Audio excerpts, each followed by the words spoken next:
All right, if you want to pass your real estate exam, you have to know these contract types. Let's get into it. It's all about understanding these contracts. This is what keeps you safe and, gets you paid. Get this wrong, and you could fall right into the biggest legal trap for new agents, the accidental contract. Okay, first up, how are contracts actually formed? It really just boils down to words versus actions. An express contract is pretty simple. It's when everything is laid out there clearly in words.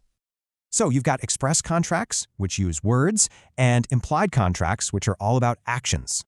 You see this with purchase agreements, sure, but also simple verbal deals. And that leads to an exam trap.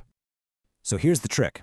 Express doesn't automatically mean written. It can totally be a verbal agreement.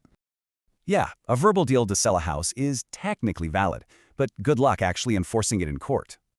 Now for the flip side, implied contracts. These are created by how people act, not what they say. And here's the real danger. Your actions can accidentally create an agency relationship. That's a huge violation. All right, next up, let's classify contracts by the promise itself. Think of it like a one-way versus a two-way street.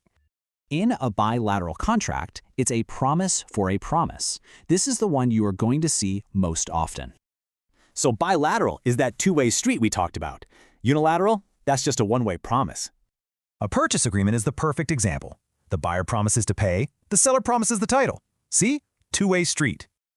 And here's another exam trap for you. An exclusive listing agreement? It's bilateral. The seller promises the commission, And the broker promises to actually work to find a buyer. That second promise is the key here. So what about that one-way street?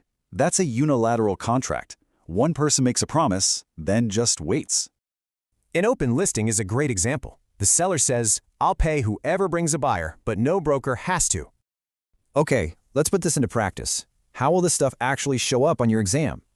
You get a question like this one. So you got to focus on what the agent did, not what they said. And the answer? It's an implied contract. Their actions created the deal, and that's a huge legal risk. Think of this table as your ultimate cheat sheet. It connects every single type to a real-world example. So what's the big takeaway? A pro manages contracts on purpose. They don't just stumble into them by accident. So I'll just leave you with this.